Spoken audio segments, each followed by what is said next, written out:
쉽게 설명드리면은 기본 눈물 분비량은 그냥 얇게 코팅해주는 정도입니다. 예. 근데 가끔 우리가 예를 들어서 뭐 매울 때 눈물 나거나 슬플 때 눈물 날 때는요, 네. 피지 코팅이 안 돼 그냥 순수한 액체입니다. 오. 예. 그래서 우리가 기본 눈물은 로션 같은 거고 확 나오는 눈물은 그냥 완전 물 있잖아요. 그러니까 미스트 정도라고 생각해도 되겠네요. 예, 그렇죠. 예.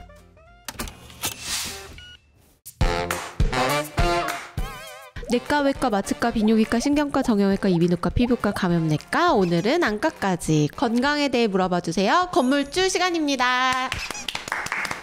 네, 그 다음 또 질문 드려볼게요.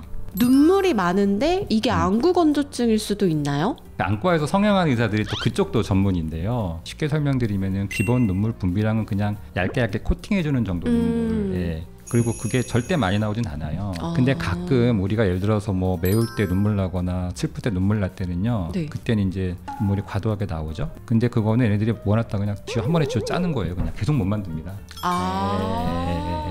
그래서 보통은 건조증인 분들은요, 네. 눈이 너무 마르다 보니까 갑자기 나중에 너무 통증이 느껴져서 눈이 과다하게 쏟아지는 거예요. 근데 이제 그 아까 제가 말하는 기본 눈물이랑 갑자기 많은 눈물은 퀄리티가 다른데, 기본 눈물 같은 경우에는 눈꺼풀에는 피지가 많이 나와서 얘가 기름을 코팅을 해줘서 증발을 막아주는 그런 눈물인데, 네. 울 때 나는 눈물이나 네. 매워서 나는 눈물은 네네네. 피지 코팅이 안 돼 그냥 순수한 액체입니다. 오. 예. 결국에는 기본 눈물이 너무 마르다 보니까 잠깐 그냥 예. 임시 방편으로 나온 거군요. 그렇죠. 예, 그런 거니까. 그래서 우리가 기본 눈물은 로션 같은 거고 확 나오는 눈물은 그냥 완전 물 있잖아요. 그러니까 미스트 정도라고 생각해도 되겠네요. 그렇죠. 예, 그래서 그 인공 눈물이 이제 그냥 단순 물이 아니라 네. 로션 같은 눈물이거든요. 근데 요거 하나 인공 눈물 하나를 따면요, 사실은 양쪽에 넣고도 많이 남거든요. 네. 아까우니까 그걸 다 넣는단 말이에요. 또 효과가 좋을까요? 우리가 이제 안약병이나 그런 일회용 용기가 네. 되게 과학적으로 만들었거든요. 그 용량이 보통 만들 때 약간 넘치게 만들어놔요. 그렇기 때문에 보통 한 방울 정도면 다 충분하고요. 또 물을 마실 때 컵은 요만한데 2컵 물을 부어봤자 의미가 없잖아요. 그냥 버리는 것들이죠. 그러면은 일단 한 번 딴 거는 한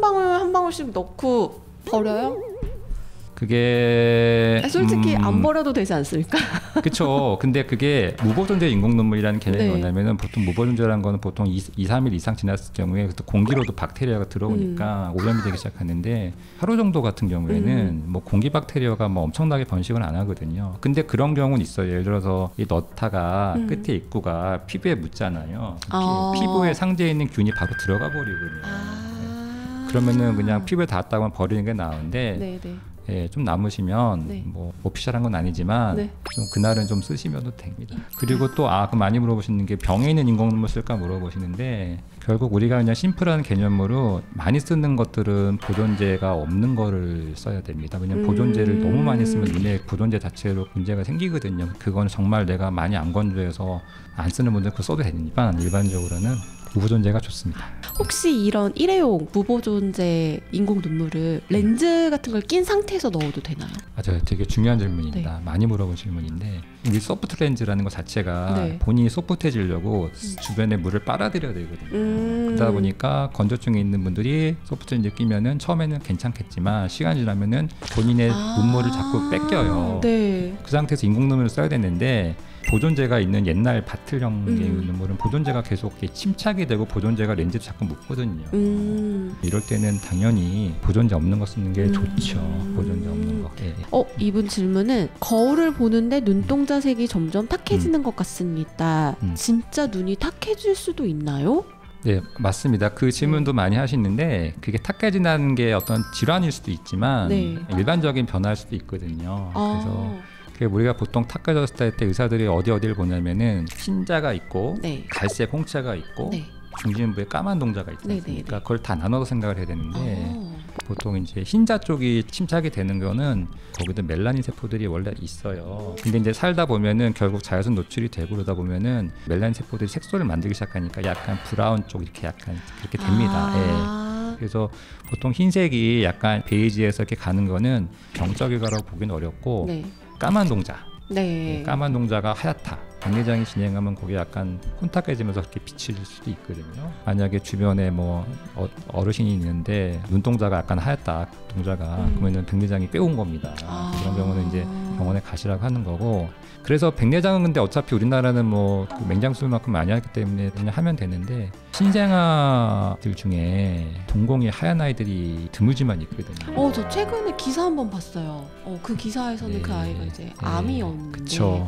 갓난아기가 눈동자가 하얗다. 그러면 무조건 반드시 빨리 검사됩니다. 왜냐하면 이게 암일 경우에는 그 신생아 중에서 치사율이 높은 암 중에 하나거든요. 그런 경우는 반드시 병원에 와서 확인을 받아야죠. 네, 알겠습니다. 안경 렌즈에 흠집도 안 나고 잘 보이는데 꼭 1년에 한 번 정기적으로 검사하고 안경을 교체해야 하나요? 참고로 제 지금 끼는 안경이 10년이 넘었습니다. 진짜요? 왜냐면 제가 안경을 험하게 쓰는 게 아니니까 스크래치가 별로 안 생기거든요. 성인들은 스크래치가 별로 없어요. 그렇게 안경 그렇게 두는 분들이 진짜 제 못 만나거든요. 그렇죠. 잘 이렇게 빼고 하니까. 그다음에 왜냐면은 성인들은요 안경도요 싼 거 안 하고 좋은 거거든요. 좋은 거 하는데 막 놓지 않습니다. 그래서 막 고이 접어서 놓기 때문에 그쵸. 그래서 제가 어른들 좀 보면은 도수가 바뀔 때는 바꿔라고 하지만 스크래치가 많이 나서 바꾼 경우는 정말 못 만납니다. 그래서 1년마다 바꾸는 거는 솔직히 뭐 논리적이진 않죠. 그럼 안경은 선생님 안경 어떻게 닦고 관리하세요? 저는 그냥 제가 봤을 때 느낌이 딱 뭐가 흐려 보인다. 네. 그러면 그냥 어차피 저는 스크래치 날 일은 없으니까 네네. 안경을 해서 준 거 있지 않습니까? 네네. 그거로 닦죠. 그냥 그 수건으로만 닦으세요? 다른 뭔가 세정제를 쓰신다거나 이러지 않고요? 세정제도 예전에 썼는데 그렇게까지 지저분하게 한 사람은 없어가지고. 안경 수건만으로 닦아도 충분하다. 그럼요. 알겠습니다. 네, 오늘 건물주에는 드림 서울안과 이경욱 원장님 모시고 안과 관련 질문 해결해 보았습니다. 나와주셔서 감사합니다. 네, 감사합니다.